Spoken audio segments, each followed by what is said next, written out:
Muy buenas noches.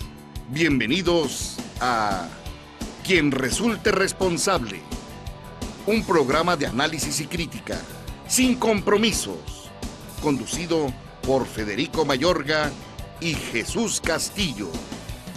Comenzamos. Amigos, gracias por estar con nosotros. Tengan ustedes muy buenas noches. Este 8 de octubre, en casita, pues esperamos que se la pasen agradable con nosotros en ese su programa Quien Resulte Responsable. Vamos a tratar un tema muy polémico y muy interesante, que es el aborto. Para eso tenemos a nuestra invitada de hoy, Naxeli Carranco Lechuga. ¿Sí? ¿Es Carranco? Así es. Carranco Lechuga. Naxeli. ¿Y cómo te dicen? Nat. Así, Nat. Bueno, sí vamos. Entonces ya nos quitamos toda la... Ampliamente todo conocida en las redes sociales, como Nat.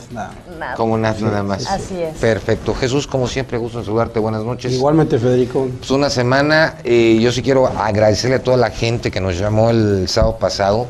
Digo, tuvimos bloqueados los teléfonos, más de 30 y tantas llamadas, que ¿por qué nos decían tantas mentiras? Que cómo era posible que una tienda pagara una renta de 150 pesos. ¿A quién tuvimos la semana pasada? De los penales, Jesús. Ah, sí, yo también recibí opiniones. Que se pagaba una renta de 150 por una, que pues digo, que ¿dónde era, no? O que si realmente, digo, sabemos que no es así. Sí, que estaba hablando de otro país, ¿no? De otro país y de otro mundo, ¿no? No ocurre nada. De otro mundo. Digo, son muchísimas llamadas. Igual ahorita en algunos espacios vamos a leer sus llamadas. Y vamos, muchas veces el hecho de ser insistente con el servidor público, con el funcionario, con el invitado, es porque pues sabemos cuál es la realidad de las cosas, ¿no? Lo que queremos es que ustedes tengan la mejor opinión y sobre todo que se conozca la verdad, porque ya estamos cansados de ser tapadera como ciudadanos de funcionarios corruptos y de sistemas que realmente no están funcionando. Y este programa pues está hecho para eso. Y el querer de alguna manera saber la verdad, pues es simplemente nosotros la conocemos, pero queremos que la conozcan ustedes mismos y que se acepten lo que estamos bien y lo que estamos mal, porque eso es lo más importante. Bueno, pues vamos a hablar de un tema muy importante que es el aborto.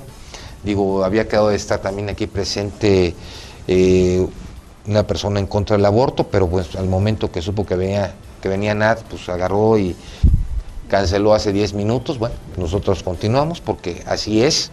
Digo, aquí vamos, cada uno de nosotros seremos responsables de nuestros comentarios, obviamente buscando la objetividad de nuestros comentarios y pues obviamente ilustrarlos, sobre todo a la gente que no conocemos tanto de esto. Sí, tú que has hecho plantones, marchas y todo, en todo esto a favor de, bueno, para que nos comentes realmente. Yo quiero leer un pequeño prólogo. El aborto ha sido un problema que ha estado presente durante todas las épocas de la existencia del ser humano. Ha adquirido en la actualidad una gran importancia tanto por sus implicaciones como por las diferentes posturas que existen frente a él, porque lamentablemente se ha tomado pues una posición también política, se ha politizado el tema del aborto y de acuerdo a las bancadas. Unos dicen, el PAN dice que no, el PRI de repente para un lado, para el otro lado, y los activistas sociales y perredistas dicen que sí, otros se abstienen, pero bueno, es de acuerdo cómo vaya la jugada y vaya la canica, lamentablemente. Más bien lo que ocurre es que los partidos sí se pueden poner de acuerdo hasta que llegan al punto de tema como el aborto y los matrimonios entre personas del mismo sexo, es donde ahora sí que ahí no se han puesto de acuerdo y porque pues, realmente son corrientes encontradas totalmente, ¿no? Jesús, mira, yo te puedo hablar de, por ejemplo, en Baja California, cuando hicieron las reformas al séptimo constitucional, donde de los 25 diputados, pues obviamente 12 eran panistas y votaron que sí. En Chiapas, ahí fueron 14 del PRI, 11 del PRD, 7 del PAN, 2 del PANAL, 2 de Convergencia y 2 del Verde. Del PT tuvimos 2 votos también, del PT. En composición, en Colima, fueron 12 del PRI, 8 del PAN, 2 del PRD, 1 del Partido Verde, independientes 2, fueron 19 votaron a favor y 1 abstención y 5 diputados pues, ni siquiera se presentaron. En Durango estuvieron 17 del PRI, 8 del PAN, 1 del PRD, 1 del PANAL, 1 del Partido Duranguense, 2 del Partido del Trabajo, en total fueron 30, 26 votaron a favor, 1 votó en contra, el Partido Duranguense, y 3 no asistieron. Digo, tenemos estadísticas. Aquí Morelos se aprobó con 23 votos, que esta fue 14 del PAN, 3 del PRI, 2 de Convergencia, 2 del PANAL, 2 del Verde, votos en contra fueron 6 del PRD, no se presentó un diputado del PRD, y fue publicada el 11 del 12 del 2008, cuando se hizo la modificación aquí en Morelos.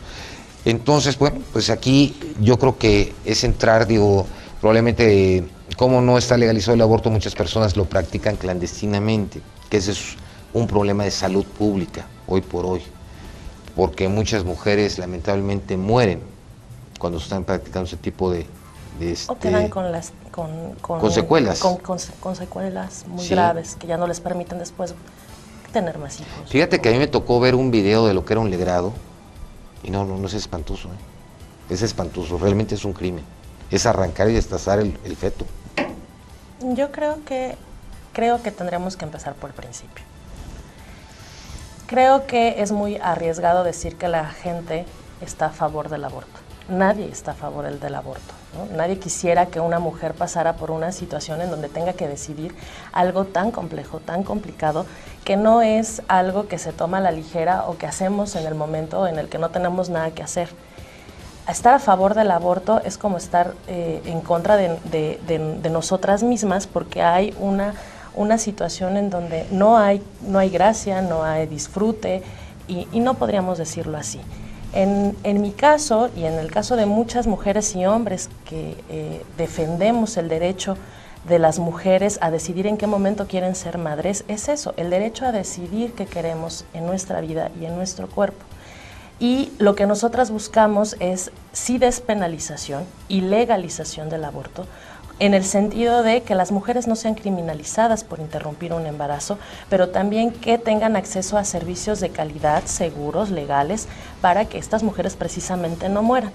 Reconociendo que además es un problema de justicia social, no solamente de salud pública, sino que aquellas mujeres que están en las peores de las condiciones en este país son realmente las que tienen que vivir en una situación de mayor riesgo, porque no tienen información, porque no tienen un real acceso a los métodos anticonceptivos, porque no hay espacio siquiera del segundo nivel, bueno, a veces ni de primer nivel en las comunidades para poder atender una gripa, mucho menos un aborto en condiciones adecuadas. Entonces creo que el tema, sí, por supuesto es polémico, pero creo que esta sociedad debería ya de dar el siguiente paso hacia algo de primer mundo, que es por lo menos tener la capacidad de discutir, de debatir con fundamentos un tema que es tan importante y que por supuesto afecta a miles de mujeres en este país. Digo, yo tengo aquí dos clases de abortos, dos grandes clases de abortos, ¿no? El espontáneo y los naturales, los inducidos artificialmente, ¿sí? El aborto se define como la acción de abortar, es decir, la acción de interrumpir y expulsar el producto muerto o antes de que esté en condiciones de vivir independientemente, pues eso es lo que realmente es el aborto. Sí, el fenómeno, para diferenciar los dos grandes tipos, es el espontáneo y los naturales. Los primeros espontáneos o naturales son aquellos en los que no se encuentra presente ninguna decisión sobre tal hecho, sino el propio organismo lo expulsa producto debido a diferentes procesos de malformaciones o del producto de la placenta, como la placenta previa del desprendimiento de la placenta, etcétera. Aquí yo creo que hay dos cosas, digo, vimos la situación que sucedió en Guanajuato, donde estaban las personas detenidas, y es un reportaje que sacó Adela Micha. Y bueno, pues fueron liberadas bajo esa posición porque habían abortado y se encontraban presas. Yo creo que hoy por hoy tenemos que entender, cuando es por violación, pues yo creo que es una situación en la cual pues yo creo que ni permiso tienes que pedir, ¿no? Porque vamos, yo no lo sé, vamos, estuve viendo, porque hay mamás que se han quedado con los niños, y bueno, en promedio a partir de los 9 a 14 años es donde viene un rechazo completo sobre él, porque empieza a tomar los rasgos físicos, claro, de la persona que lo dio. Sí, pero además creo que también es importante decir que a esa mujer que decidió tener a ese hijo producto de una violación, pues nadie la obligó, por lo menos la ley no la obliga a tenerlo. Hubo un caso muy sonado donde lo obligó la ley, ¿eh? El no problema la ley, fue que... fueron las autoridades. Por eso, pero fue la autoridad que lo obligó. Pero no porque la ley lo dijera, sino porque las autoridades incluso llevaban a sacerdotes, a gente antiderechos. Fue en el norte del país, en Baja California. Que recuerda, exactamente, fue un caso emblemático y recuerdo que decían que lo que pasa es que no había médicos que quisieran ejecutar pues el y la ley era aborto, clara, ¿no? cuando los médicos aluden a su derecho a la objeción de conciencia, el sistema de salud no puede negar el servicio y tendría que ser aún el director en contra de una postura así quien le realizara la interrupción.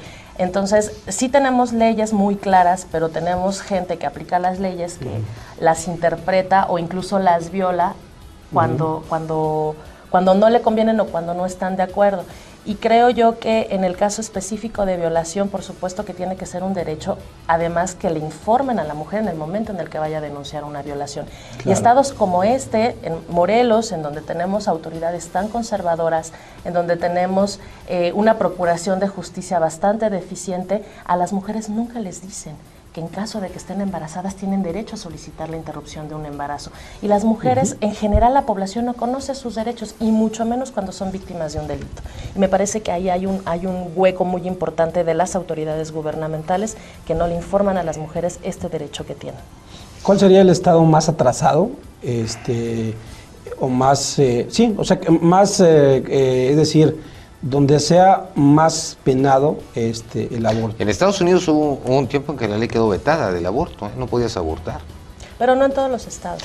Mira, el 8 de octubre de 1997, en 1973, la Corte de Justicia de los Estados Unidos legalizó el aborto a petición de cada estado, que obviamente mantiene sus propias reglas y limitaciones al respecto.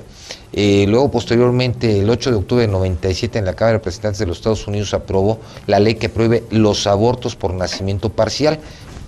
Y el 10 de octubre de ese mismo año, el presidente William Clinton volvió a vetar dicha ley. Hasta ahora, el aborto por nacimiento parcial y otros tipos de aborto continúa practicándose sin restricción en los Estados Unidos. A mediados de 1982, el 10% de la población mundial vivía en países donde la práctica del aborto estaba prohibida en todas sus circunstancias, y otro 18% de la misma habitaba en aquellos países en los que estaba permitido solamente para salvar la vida de la mujer. Y con eso nos vamos a un corte. Muy ¿Les bien, parece? Qué rápido. 317-6110, quien resulta responsable, @hotmail.com. Continuamos.